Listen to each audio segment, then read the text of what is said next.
खबर उत्तर प्रदेश के गाजीपुर जिले से है, जहां दुल्लापुर क्षेत्र के सिखड़ी स्थित पंडित मदन मोहन मालवीय इंटर कॉलेज में 46वां स्थापना दिवस व पंडित मदन मोहन मालवीय एवं पूर्व प्रधानमंत्री अटल बिहारी वाजपेयी के जन्मदिन के अवसर पर बतौर मुख्य अतिथि जम्मू कश्मीर के उपराज्यपाल मनोज सिन्हा शामिल हुए। इस दौरान संबोधित करते हुए उन्होंने कहा कि हमें हर साल यहाँ आने का मौका मिलता है। यहाँ की पवित्र मिट्टी ऊर्जा से कम नहीं है। देश के भविष्य के निर्माता बच्चों के साथ रूबरू हो सका, यह मेरे जीवन की ऊर्जा है। उन्होंने कहा कि समाज के सभी धर्म में भाव पैदा करें। 5 अगस्त 2019 से पहले जम्मू कश्मीर की आधी आबादी मौलिक अधिकारों से वंचित होती थी, जबकि आज कुछ भी नहीं है। उन्होंने आगे कहा कि नारी शक्ति को भी सभी अधिकार प्राप्त हो। नारी शक्ति घर की शोभा ही नहीं, बल्कि ये वीरांगना भी हैं। विश्व में आज भारत तीसरे स्थान पर खड़ा है, जिसमें बहनों का भी योगदान है। आप सब जानते हैं कि देश में प्रयत्न चल रहा है माननीय प्रधानमंत्री जी के द्वारा कि जब हम आज़ादी का शताब्दी वर्ष मनाने 2047 आज दुनिया की 5वीं बड़ी अर्थव्यवस्था है। 2027-28 में दुनिया की तीसरी बड़ी अर्थव्यवस्था बनने की प्रबल संभावना।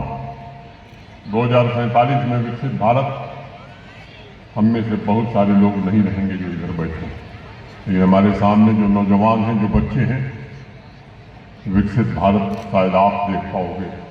इसलिए आज हर नागरिक का कर्तव्य है कि इस यात्रा से जुड़े। और मुझे लगता है देश में पहली बार किसी सरकार ने, किसी प्रधानमंत्री ने प्रयत्न किया है कि विकसित भारत कैसा होगा। इसमें शिक्षण संस्थाओं के प्रधानाचार्य, शिक्षण संस्थाओं के बच्चे, शिक्षण संस्थाओं के अध्यापक अपनी राय दें और सरकार उस पर विचार करे। ये कार्यक्रम विचार, विनम्रता, भारत माता के प्रति समर्पण की भावना आदि मूल्यों का प्रभाव था। वह भिन्न विचारधारा के लोगों को भी अपनी तरफ सहजता से आकर्षित कर लेते थे। मुझे भी अवसर मिला है, जब वो देश के प्रधानमंत्री थे, आपके आशीर्वाद से मैं भी देश की संसद में था। मैं इस बात का साक्षी रहा हूँ कि अटल जी से मिलने के बाद उनसे बिल्कुल विपरीत विचार रखने वाले लोग भी पल भर में ही उनके लिए नतमस्तक हो जाते थे। आज इस कार्यक्रम में मौजूद प्रबुद्ध वर्ग इस बात से भली भांति परिचित होगा कि जनसंघ के दिनों से ही वंचित वर्गों के लिए चलाए जा रहे आंदोलन में अटल जी के उन मूल्यों का समावेश करने के लिए अटल जी सदैव तत्पर रहते थे, जो किसी भी विचारधारा का हो, लेकिन उसमें परिस्थितियों का परिवर्तन करने की क्षमता हो। अटल जी का यह दृढ़ विश्वास था कि सदियों से वंचित जनता की अंतर शक्ति जब तक पुनः अपने मूल स्वरूप पर नहीं आ जाती, तब तक देश में प्रगतिशील समाज स्थापित नहीं किया जा सकता। अटल जी सदैव कहा करते थे, जिसमें दलित, आदिवासी, पिछड़ा वर्ग अपने को आर्थिक रूप से कमजोर न महसूस, सामाजिक न्याय का भी पूरा लाभ सभी वर्गों को मिले। एक और बात अटल जी बार बार कहते थे, अगर देश की जनता निम्न स्तर का जीवन जीने के लिए मजबूर है, तो ऐसी अड़चनों को तत्काल हो सकेगा। इसलिए व्यक्ति एवं विचारधारा की बजाय जो कुछ मैं समझ पाया हूँ, उसमें एक बात बड़ी स्पष्ट है कि नई राजनीतिक और आर्थिक व्यवस्था के लिए जरूरी है कि नैतिक और चारित्रिक मूल्य सर्वोपरि। अगर गौर से देखा जाए तो महामना और अटल जी का व्यक्तित्व आज भी समाज में सद्गुणों का संचार कर रहा है। उनके नैतिक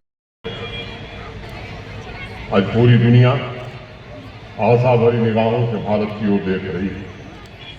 भारत भी सुपर पावर बनने की दिशा में तेज गति से आगे बढ़ रहा है। चाहे वो कला की विधा हो या फिर विज्ञान से जुड़े हमारे छात्र हैं, उनके सामने अब एक ही लक्ष्य होना चाहिए, विकसित भारत, और उसके लिए आतुर होकर के काम करना होगा। जो 12वीं कक्षा के विद्यार्थी हैं, परीक्षा के बाद अगले वर्ष कॉलेज में प्रवेश लेंगे। एक नए जीवन की शुरुआत आप करने जा रहे हैं। कर्म क्षेत्र में उस यात्रा में, कर्म क्षेत्र की उस यात्रा में महामना के जीवन मूल्य, सदैव आपका मार्गदर्शन करें, ऐसी मैं प्रार्थना करता हूँ। महामना के जीवन मूल्यों में ऐसा ही गहरा विश्वास राष्ट्रपिता महात्मा गांधी को भी था। गांधी जी ने कहा था कि मैं मालवीय जी महाराज का पुजारी हूँ और उनका नाम तो जनता पर जादू कर देता है। प्यारे बच्चों, महामना की जयंती पर ये मेरी असीम इच्छा है कि महामना का यह जादू आपकी जीवन की ऊर्जा बनकर समाज और देश सेवा में आपको आगे बढ़ाने में मदद करे। भारतीय राजनीति के शिखर पुरुष तथा लोकतंत्र के ध्रुव तारे अटल बिहारी वाजपेयी जी के संबंध में भी 2-3 बातें मैं कहना चाहूँगा। आज़ादी के पश्चात इन महान व्यक्तित्वों ने संसदीय लोकतंत्र को मजबूत करने, राष्ट्र धर्म और वंचित वर्गों के उत्थान के लिए जीवन भर तपस्या की। उसमें एक अमर नाम अटल बिहारी वाजपेयी जी का है। डॉक्टर श्यामा प्रसाद मुखर्जी और पंडित दीनदयाल उपाध्याय के आदर्शों पर चलते हुए देश में पहली बार वाजपेयी जी के नेतृत्व वाली सरकार ने भय मुक्त, भ्रष्टाचार मुक्त, गरीबी मुक्त, लोक कल्याण की व्यवस्था स्थापित करने का प्रयत्न किया था। लोक कल्याण के प्रति उनके अटूट आस्था की वजह से आज पूरा देश 25 दिसंबर को सुशासन दिवस के रूप में मनाता है।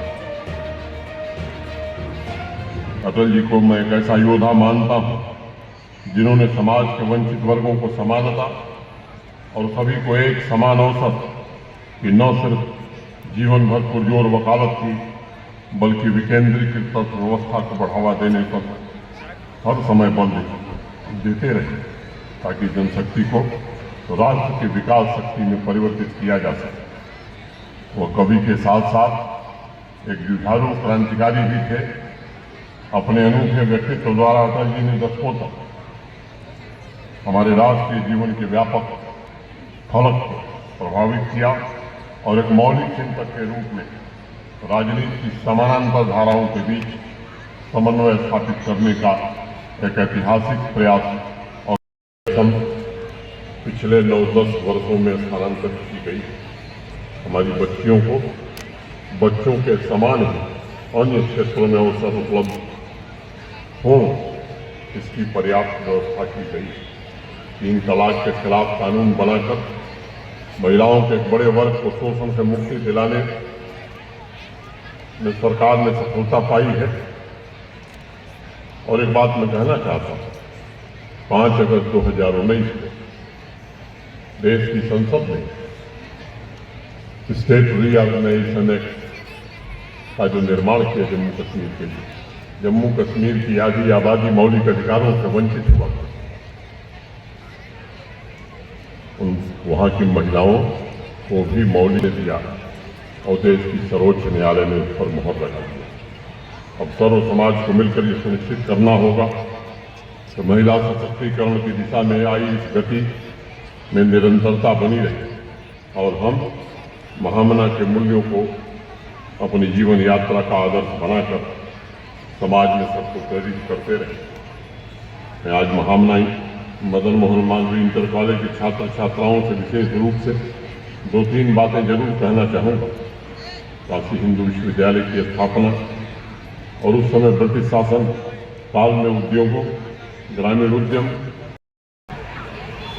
ये बात देश जानता है कि अगर पंडित मदन मोहन मालवीय ने उस समय चिंता न की होती तो शायद आज़ादी के बाद के भारत के आर्थिक विकास दर या औद्योगिक विकास दर इस तरह की न रही हो। उससे मैं अनेक अवसरों पर यह बात कहता हूँ कि भारत के